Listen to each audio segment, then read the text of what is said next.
super fast. I just got to get this off my chest. You know, when I go on about gameplay needing to be improved and we need to learn how to do storytelling and narrative through gameplay, blah, blah, blah. And I get really passionate about it. And people sometimes are like, why, you know, whatever. Why do you care? I care because I love the medium. I care about the medium. I care because the press, I mean, I'm going to show you, we've come to the ramifications of morons writing about video games in the press who don't actually understand the medium, okay? Who don't understand the potential of the medium. Let me give you the example. Bill Roseman, who I like very much, I think he's the head of Marvel Games. He tweeted this out, "Stop crying, it's just a game." And then he's like, oh, but implying that the Spider-Man game, which is phenomenal, is an emotional game. And I tweet back, I'm like, well, it's a brilliant game, but these are cutscenes. We know movies make us cry. Can you guys do it with gameplay next time?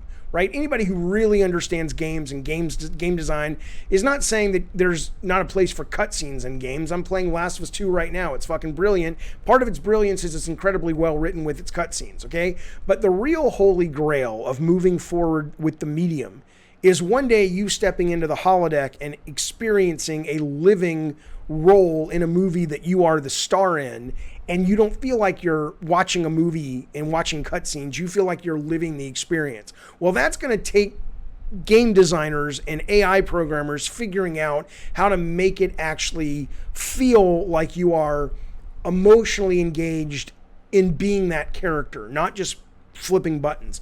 This rarely gets written about by the press. All they do is come all over these fucking cinematic things, which are great, but they never push. And so young people are coming up who are getting into the business or want to get into the business, and they're just like, oh, well, this is what I'm told. I've come up being told this is, maybe people do need to go to college to study games. I didn't used to think that was a necessity, but it's like, look at this guy who wrote back to me. One guy says that's an outdated take. Think about that for a moment. It's an outdated take that gameplay, the very essence of the medium you're championing, it's an outdated take that the gameplay itself needs to be the thing that is what moves the fucking thing forward as an art form. Go watch a movie, motherfucker. If what you like is the cutscenes, go watch a fucking movie or TV show. Look at this guy, Floki. He says, this is honestly, meaning mine, one of the top 10 stupidest takes I've ever seen. And you haven't lived long, pal.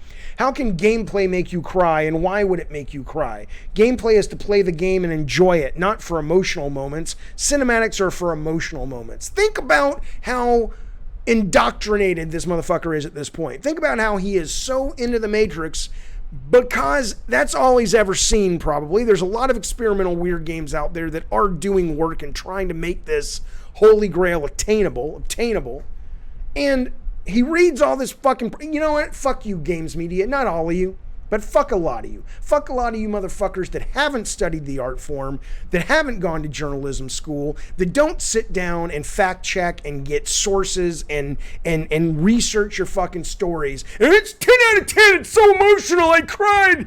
Yeah, you're crying at a cutscene, motherfucker. Oh, day 6 days in Fallujah. Oh, it's like real war. It's real war thing. It's emotional. Really?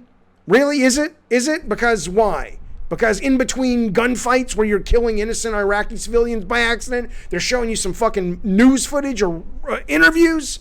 Yes, I'm annoyed. Because this is ridiculous. This is affecting the future of the fucking medium. This is a dumb take. This is an outdated take. And this guy writes back, some guy writes back to me. He's like, games have evolved since Pac-Man. No shit, bitch. You think I don't know that, you fucking moron? I've been making games for 20 fucking years. I've been making, hell, most of my games have sold well over 1 million copies each, you dick. I'm very aware of the state of games. But what I'm telling you is you are hampering and you are limiting this beautiful, brilliant art form if all you do is go, hey, I want to feel emotion. Let me do something that's been happening since the,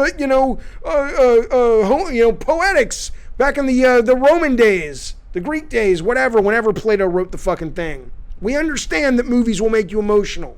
The trick is, can the game make you emotional? Maybe the answer is no, but there's enough evidence that people who actually study this shit can show you and say, no, there's something there. There's something there when it comes together perfectly.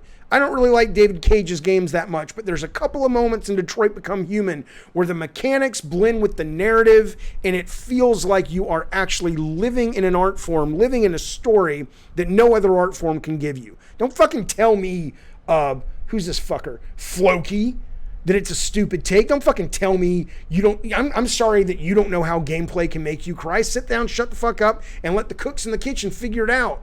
But stop messing up the fucking soup, motherfucker, with your dumb, stupid fucking tweets, you piece of shit.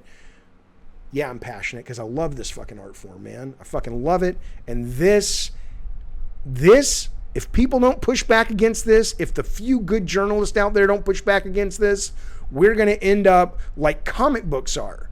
Not manga, not graphic novels, comic books, which are going to be the home of 40, 50-year-old men who have nostalgia porn for their old days, and the new generation is going to move on to other fucking things because this is not the future of this medium.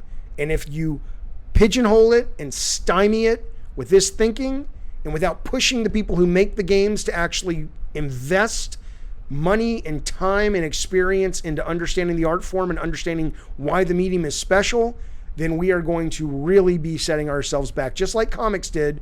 Comics in Japan are very different than comics over here. There's a reason. Because in the 50s, people got together and said, these are for little kids. This is what they are. It didn't happen in Japan. They're a genuine respected art form in Japan. Don't be a fucking moron. Do your goddamn research. Fuck this Floki guy. See ya. Bye.